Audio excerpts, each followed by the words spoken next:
autre chose, c'est une vidéo qui aurait pu passer inaperçue direction l'Algérie, où le cri de motivation, vous allez le voir, des gendarmes est surprenant. Ils appellent tout simplement au meurtre des Juifs. Mathias, vous avez des images. Oui, alors c'est un exercice de marche ordonnée, tout simplement, de la gendarmerie nationale algérienne.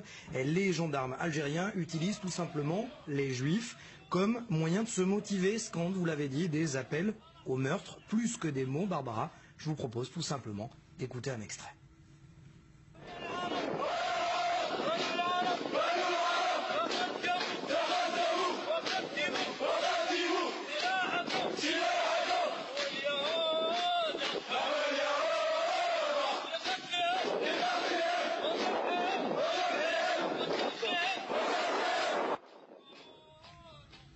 De quand datent ces images ?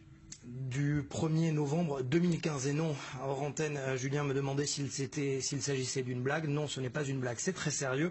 Et c'était pour marquer la commémoration, la fête nationale commémorant la révolution algérienne. Et Barbara, eh bien, ce n'est pas d'Israël dont il est question, vous l'avez entendu, mais bien des Juifs dans leur ensemble, ce qui a passablement d'ailleurs irrité le journaliste et spécialiste de l'islam, Mohamed Sifawi, qui a immédiatement réagi sur sa page Facebook. Vous allez voir d'ailleurs son mot.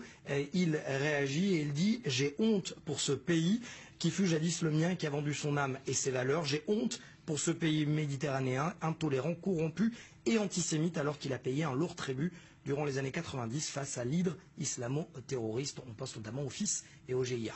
Alors l'histoire des Juifs d'Algérie est complexe, on va peut-être y revenir dans un instant. Autre signe, autre exemple de cette complexité, de cette difficulté de la cohabitation entre Juifs et musulmans dans le pays, avec une autre vidéo que vous avez trouvée. Oui, celle-là vient des réseaux sociaux, vous allez le voir, une vidéo qui intervient 15 jours finalement avant la précédente, filmée par des jeunes youtubeurs qui se sont intéressés à la mise en scène, vous le voyez, filmée d'un juif dans les rues d'Algérie, d'Alger plus exactement, portant la kippa. Ce dernier demande l'adresse du cimetière juif de la ville.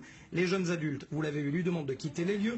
Les plus âgés l'ignorent et puis les plus jeunes, pire, le chassent en lui jetant des pierres. Un rappel d'histoire, vous l'avez dit, de la complexité entre juifs et arabes d'Algérie.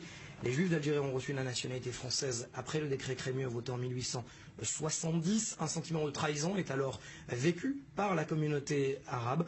Des juifs ciblés, surtout chassés au cours de la guerre d'Algérie. Et cette question, sentiment nationaliste ou alors pur antisémitisme, la question reste toujours posée. Merci Mathias.